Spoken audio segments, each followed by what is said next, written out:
कराडी कन्ना या यूट्यूब चॅनलवरती मी विशाल यादव तुमचं सर स्वागत करतो. आज आहे रविवार. आज आलो रानात आणि आता वाजले 4. रानातली गोट्यातली कामं चालू आहेत.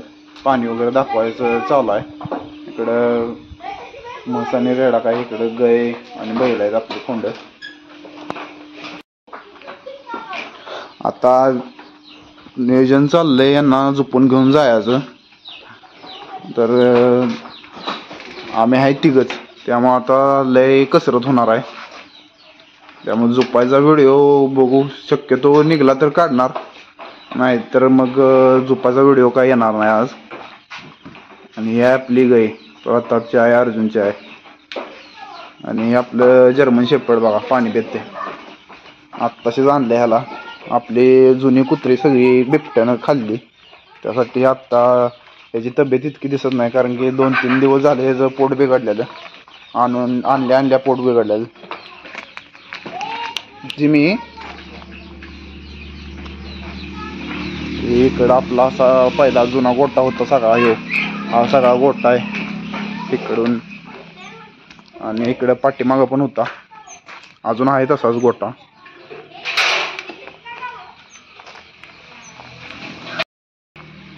पाणी दाखवायचं चाललंय.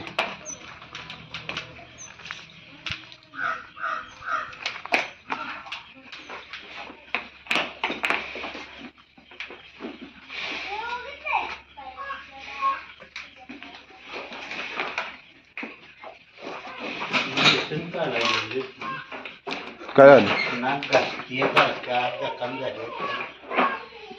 दिसते का जखम?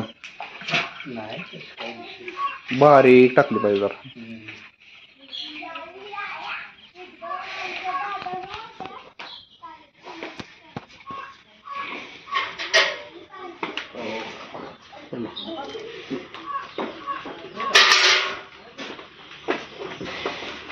पाणी काय पेत नाही ती, सकाळी पिलेली.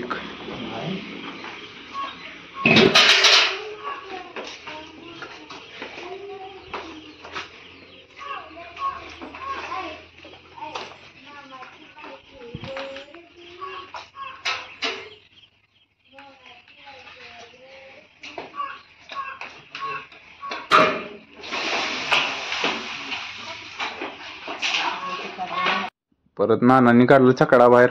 मग आज भाऊ, मी, नाना 3 जणच होतो. मग आमच्या तिघांची होणार होती आज कसरत, कारण की आज पोरं नाही, ती पोरं गेली ते आपापल्या कामात व्यस्त आहे ते.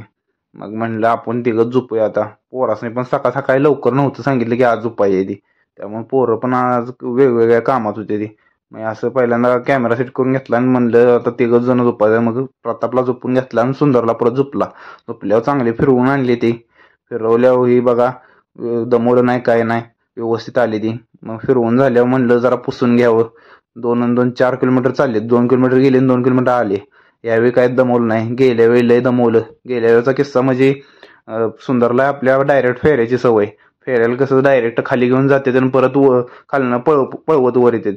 मग ह्याला वाटलं फेऱ्याला चालू आहे, 2 किलोमीटर आम्ही इथनं चालवत गेलो आणि नंतर गाडी वळवली तशी लागली दोन्ही पण पळायला. रस्त्यानं फेरा टाकतो तसं पळली ती. आणि त्यात आपलं एवढं चांगलं की त्यात गाडी कुठली पुढे आली नाही. बैल जिथं जाऊन थांबली पुढं व्यवस्थित थांबली ती, कुठं लागलं नाही, काय नाही, व्यवस्थित आली. व्यवस्थित काय सोपं काम नाही. आता वस्त्र शिकवताना असं लय किस्सा होती ती. किस्सासाठी भेटूया आपण पुढच्या नवीन एका ब्लॉग मध्ये.